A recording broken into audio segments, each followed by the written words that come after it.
Baik, terima kasih. Assalamualaikum warahmatullahi wabarakatuh. Waalaikumsalam warahmatullahi wabarakatuh. Shalom, Om Swastiastu, Namo Buddhaya, Salam Kebajikan.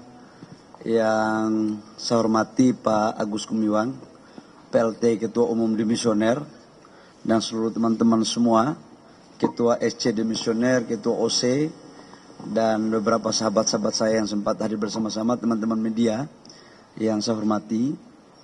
Hari ini saya akan mengumumkan beberapa pengurus terbatas saja dulu sebagai syarat untuk sementara yang kami harus lakukan dalam rangka memenuhi ketentuan perundang-undangan. Semalam waktu di acara penutupan Munas, saya ditanyakan oleh beberapa teman-teman wartawan bahwa siapa sekjennya, siapa bendumnya, dan siapa pengurus lainnya. Maka saya jawab kemarin adalah hari ini jam 12 di Selipi saya akan mengumumkan. Karena itu izinkan saya untuk mengumumkan ini adalah pengurus yang sangat terbatas dulu. Yang lainnya kami akan melengkapi. Baik ketua-ketua Dewan Kehormatan, Dewan Etik, dan Dewan-Dewan lainnya. Itu terakhir karena ini sebagai syarat dari apa yang diperintahkan oleh undang-undang. Yang pertama, saya mengumumkan Dewan Pengurus DPP Golkar masa bakti 2024-2029. Yang pertama, Saudara Sekretaris Jenderal Saudara M. Sarmuji. Ini di samping saya. Kemudian Bendahara Umum Saudari Sari Yulianti. Mana Sari? Ini Bendahara Ketua OC kemarin. Yang kemarin di sambutan saya ada terselip namanya. Saya bilang bahwa ini berarti harus jadi pengurus. Kemudian Wakil Ketua Umum, ada beberapa Wakil Ketua Umum, tapi sekarang kita taruh beberapa aja dulu. Yang pertama adalah Adis Kadir. Mana Pak Adis Kadir? Nah, ini beliau Ketua SC. Yang kedua adalah Aceh Hasan Syadli. Mana? Aceh mana? Nah, ini. Yang berikut adalah Melki Lakalena. Mana Melki? Oh, Melki. Yang berikut adalah Saudara Wihaji. Nah, ini. Wasekjen. Yang pertama adalah Putri Komarudin. Kemudian yang satunya Wakil Bendahara Dia Roro Esti. Jadi itu aja dulu yang perlu saya umumkan. Selebihnya akan diselesaikan dalam kurun waktu yang sesingkat-singkatnya. Karena ini kita harus menyelesaikan beberapa agenda-agenda organisasi. Dan dari pengurus yang diajukan sudah memenuhi syarat kuota 30% perempuan. Dan seperti apa yang kita ketahui bersama dalam Munas kemarin, Golkar akan melakukan transformasi karena kita tahu betul jumlah pemilih nanti pada tahun 2029 usia 17 tahun sampai dengan 50 tahun itu kurang lebih sekitar 70%. Maka sebagai bentuk adaptif dan transformasi Partai Golkar juga menyesuaikan dengan pengurusnya. Dari beberapa nama-nama yang tadi saya sampaikan, itu semua rata-rata usia muda sekali, bahkan ada yang ABG. Ya kayak Roro, kemudian Putri, ya ABG tua dikit lah kira-kira begitu. Ya kalau Sari, kadang-kadang kalau malam agak muda, siang ya udah begitu seperti biasa gitu kan. Jadi saya pikir itu teman-teman media.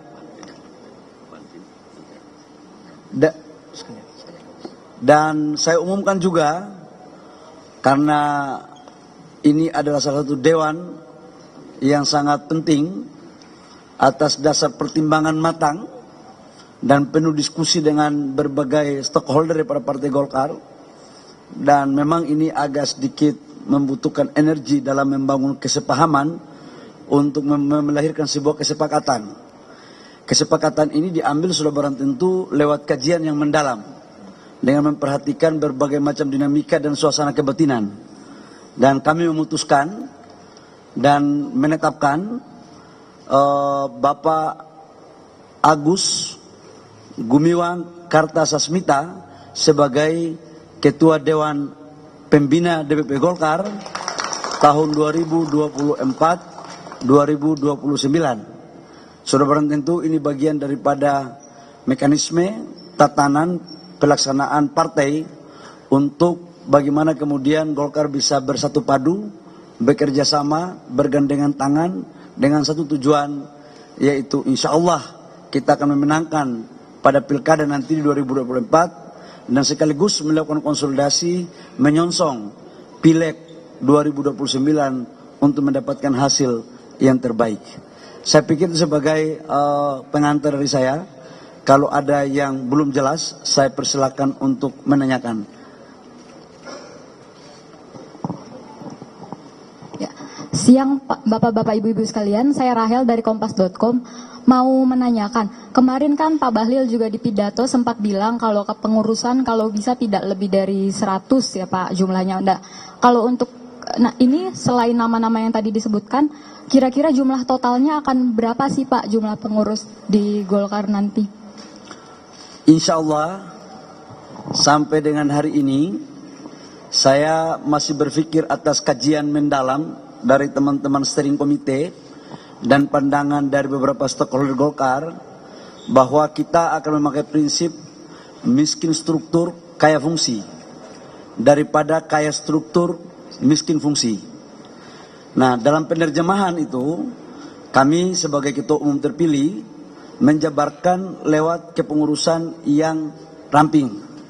Dari 200 lebih pengurus akan kami sesuaikan dengan 100, kurang dari 100. Maksimum 100, tapi keyakinan saya tidak akan mencapai 100. Sudah barang tentu banyak teman-teman kader Partai Golkar yang sangat luar biasa itu bertanya, kalau 100 terus yang lainnya di mana? Kita akan memperkuat di pokja-pokja, kemudian di badan-badan otonom, ataupun membuat lembaga-lembaga lain yang merupakan bagian daripada skoci partai, tapi menjadi juga bagian daripada inti partai. Karena saya punya keyakinan kader Partai Golkar itu selalu berpikir bukan persoalan di mana strukturnya, tapi sesungguhnya apa fungsinya dan bagaimana cara kita mengoptimalkan peran dan kemampuan masing-masing kader Partai Golkar. Selamat siang Pak Bahlil dan seluruh pengurus DPP Golkar. Saya Nia dari Harian Kompas. Mau tanya yang pertama, yang pertama soal ini Pak, kepengurusan baru Partai Golkar kan terbentuk di tengah dinamika politik nasional yang menghangat gitu ya Pak. Hari ini terjadi demonstrasi penolakan terhadap revisi Undang-Undang Pilkada di mana-mana. Pertama itu bagaimana Partai Golkar menanggapi dinamika tersebut, dan yang kedua instruksi apa yang diberikan oleh DPP Golkar terhadap fraksi Golkar di DPR untuk menyikapi situasi ini Pak. Terima kasih. Yang pertama, sebagai kader Golkar yang berproses dalam alam demokrasi dan pernah menjadi aktivis, negara kita ini negara demokrasi, penyampaian pendapat itu adalah hal yang harus dihargai dan dijamin oleh undang-undang. Itulah salah satu ciri negara demokrasi kita. Jadi itu bukan sesuatu yang dilarang, boleh-boleh saja, tapi semuanya harus ada aturan yang hendak kita patuhi dan dijadikan sebagai rujukan bersama. Yang kedua, terkait dengan dinamika yang tadi disampaikan, saya baru terpilih kemarin dan sahnya tadi malam. Baru bangun-bangun tidur, belum sempat saya rapat sama fraksi. Hal ini saya akan mendalami, setelah ini saya mencoba untuk berkomunikasi dengan fraksi. Karena itu saya belum bisa memberikan penjelasan secara detail, tapi pada prinsipnya adalah kita mengedepankan aturan main, mekanisme, dan juga berdasarkan undang-undang. Kalau itu baik semuanya, saya yakin dan percaya semua akan baik. Begitu ya Mbak ya? Oke, yang lain lagi? Selamat siang Pak Bahlil, nama saya Santi Dewi Pak dari Media IDN Times. Ada 2 pertanyaan Pak Bahlil. Bapak kan membentuk kepengurusan ini di waktu di mana pekan depan sudah mulai pendaftaran calon kepala daerah. Makanya barangkali hari ini setelah disahkan mungkin akan langsung mendaftarkan ke Kemenkumham gitu ya Pak ya, untuk mendapatkan SK untuk bisa mendaftar ke KPU. Pertanyaan saya adalah apakah artinya sudah tidak ada lagi calon-calon kepala daerah yang diubah begitu, mengingat putusan MK ini sebenarnya memberikan kewenangan bagi Golkar untuk bisa mengusung sendiri calon kepala daerah yang mana mungkin sempat belum ada kesepakatan begitu dengan partai lain di dalam KIM. Apakah itu akan dipertimbangkan untuk dievaluasi? Kemudian yang kedua, Pak Bahlil kemarin di Munas memuji kepemimpinan Pak Erlangga. Apakah artinya Pak Erlangga akan diberikan tempat khusus di kepengurusan Bapak sekarang ini? Terima kasih. Ya, yang pertama menyangkut dengan keputusan DPP Golkar untuk calon pilkada. Kami di Golkar itu mengenal asas keberlanjutan. Yang sudah bagus, saya pikir kita lanjutkan. Ya, yang sudah bagus tidak perlu kita otak-utik. Golkar ini partai yang matang. Golkar ini partai yang syarat pengalaman. Golkar ini partai yang dihuni oleh kader-kader yang mempunyai kapasitas, integritas, dan kemampuan leadership, serta pandangan politik yang sangat komprehensif. Karena itu kami berpandangan, sebentar saya akan membentuk juga tim Pokja Pilkada dalam rangka melakukan percepatan-percepatan, penyempurnaan ataupun tindak lanjut dari apa yang telah diputuskan oleh masa kepengurusan Pak Erlangga. Jadi tidak ada banyak berubah saya yakin. Andaikan pun ada, itu butuh penyesuaian-penyesuaian dikit aja. Dan sudah tentu dengan mempertimbangkan berbagai macam argumentasi, masukan, dan pertimbangan. Yang ujungnya itu adalah bagaimana kami insya Allah bisa memenangkan pemilu kada baik di tingkat provinsi, kabupaten, kota. Yang kedua menyangkut dengan urusan Pak Erlangga. Pak Erlangga ini ketua umum Golkar yang menurut kami luar biasa ya. Mampu menaikkan kursi dari 85 ke 102, naiknya 17. Dan oleh karena itu percayalah bahwa kami dari DPP Golkar akan sangat menghargai jeripaya Pak Erlangga, dan untuk urusan berikutnya kami akan membicarakan untuk diputuskan.